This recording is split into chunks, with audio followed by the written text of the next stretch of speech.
Okey, Assalamualaikum dan salam sejahtera. Okey, cikgu harap semua sihat dan berada dalam keadaan baik dan seronok menikmati pembelajaran topik pada hari ini. Okey, semua pelajar belajar cikgu. Topik hari ini, topik pertama, kita belajar tentang pendidikan kesihatan reproduktif dan social affairs. Okey, topik ini memang daripada tingkatan 1 sampai tingkatan 5 memang ada. Sangat penting topik ini kepada diri kita. Okey, cikgu tak nak berbual banyak. Cikgu nak cakap sikit, cikgu nak terangkan sikit berkaitan dengan pendidikan kesihatan reproduktif dan sosial.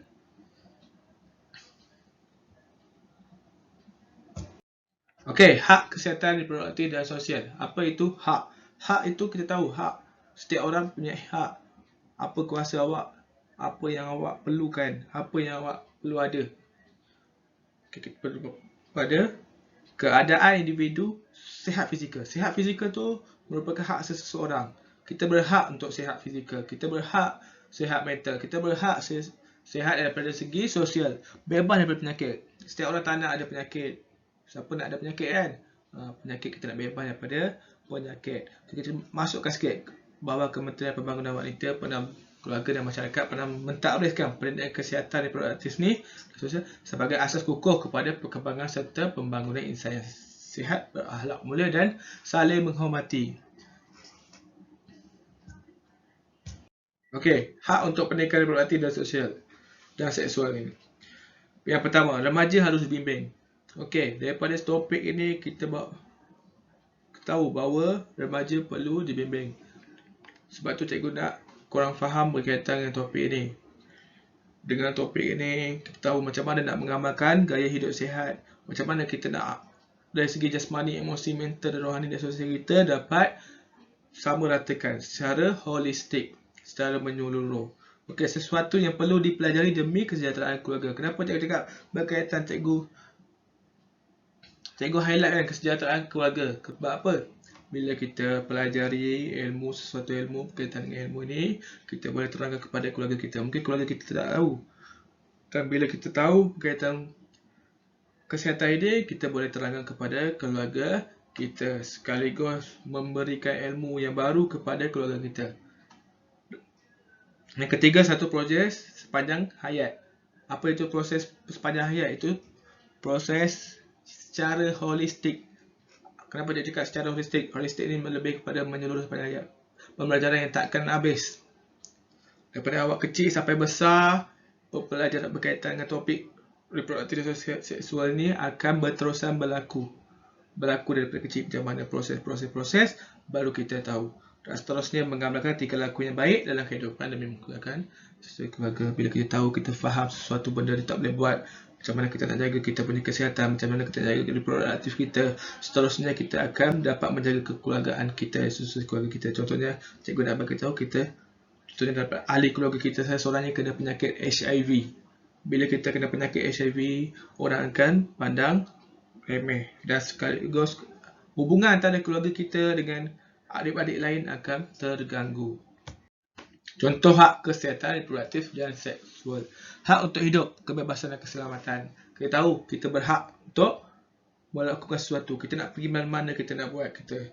Jadi kepada hukum hak kepada berhak menerima serta mengenakan hukuman kepada manusia yang bersalah demi memastikan kehidupan bebas dan selamat. Konsep persamaan hak perlu diamalkan dalam kehidupan manusia yang terdiri daripada pelbagai etnik, bangsa dan keturunan. Kita tak boleh bezakan ini, bezakan itu. Pentingnya hak seseorang. Seterusnya, hak untuk kesamaan gender dan tidak mendiskriminasi. Kita tak boleh awak lelaki, saya perempuan, contohnya lelaki buat kerja ni, perempuan buat kerja ni. Tak boleh. Contohnya lelaki boleh jadi polis. Perempuan boleh jadi polis tak? Polis jadi polis juga. Jadi kita tak ada cakap perempuan tak boleh jadi polis. Lelaki je boleh. Kita tak boleh. Kita tak boleh berdiskriminasi hak. Sesiapa pun boleh menceburi sesuatu bidang. Yang pastinya sesuatu bidang itu bidang yang baik, yang mendatangkan sesuatu manfaat kepada bangsa, agama dan diri kita sendiri. Terusnya, hak untuk bebas daripada penyiksaan, kekejaman atau memukul. Seseorang pesalah perlu dijatuhi hukuman yang setimpal dengan kesalahan yang dilakukan mengikut lunas undang-undang. Setiap apa-apa perkara, setiap apa perbuatan, daripada sekolah, daripada rumah, daripada mana-mana tempat, kita mesti adalah undang-undang. Kita ada, seseorang tak boleh buat sesuka hatinya. Okey?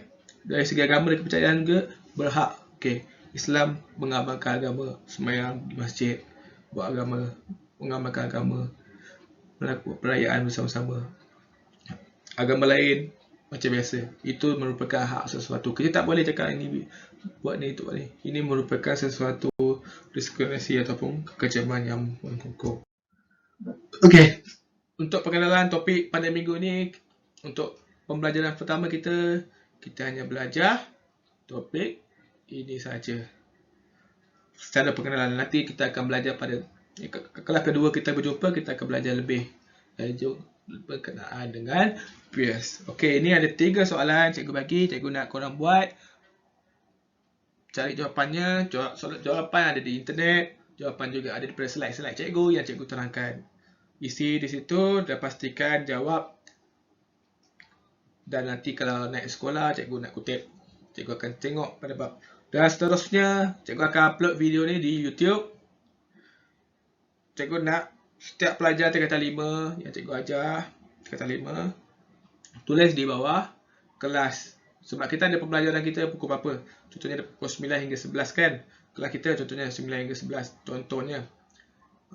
Cikgu nak waktu tempoh tu je. Masa itu saja yang anda semua boleh komen. Tulis nama dan tingkatan kelas apa. Jadi kat situ cikgu boleh tag. Cikgu boleh tengok siapa yang tengok video ni pada waktu kelas kita. Okey, sampai situ saja. Cikgu harap semua baik-baik saja. Kalau tak faham boleh tanya cikgu. Assalamualaikum dan salam sejahtera. Jumpa lagi.